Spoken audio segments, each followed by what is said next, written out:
Le Zimbabwe, avec un taux d'alphabétisation de plus de 90%, peut compter sur un solide système d'éducation. Il y a eu quelques défis dans le maintien de ces normes élevées ces derniers temps, mais avec l'aide de la Chine, le pays devrait reprendre sa place et permettre à sa jeunesse de se développer encore davantage. Reportage. La langue, c'est une des meilleures façons de cimenter les relations entre deux pays et d'ouvrir des portes à leurs cultures respectives. Des centaines de Zimbabwéens apprennent le chinois, la majeure partie d'entre eux à l'Institut Confucius de l'Université du Zimbabwe.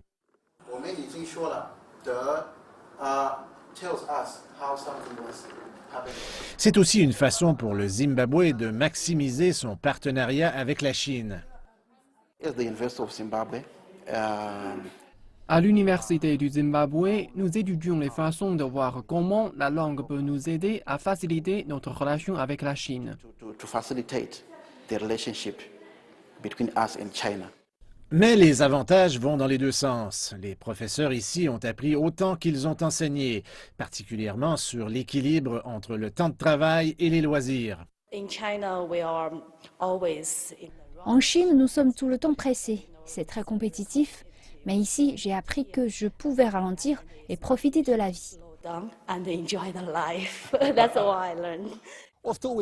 Nous sommes toujours à l'Université du Zimbabwe à un jet de pierre de l'Institut Confucius.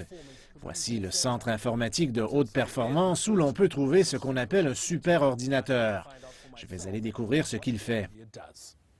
C'est un système qui accélère le traitement de données de façon exponentielle. Cet ordinateur peut exécuter 3600 milliards de calculs à la seconde. Mais qu'est-ce que ça signifie dans la réalité?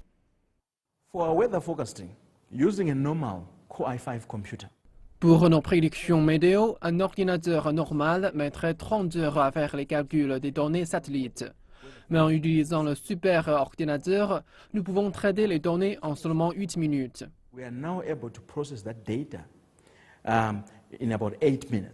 Cela améliorera la production agricole et permettra de fournir des avertissements en cas de désastres comme les sécheresses ou les inondations.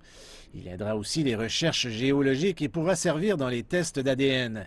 Le projet a été conçu pendant la conférence scientifique et technologique Chine-Afrique en 2011. Après la décolonisation, l'Afrique s'est concentrée sur le développement agricole et l'aide étrangère visait principalement les problèmes alimentaires.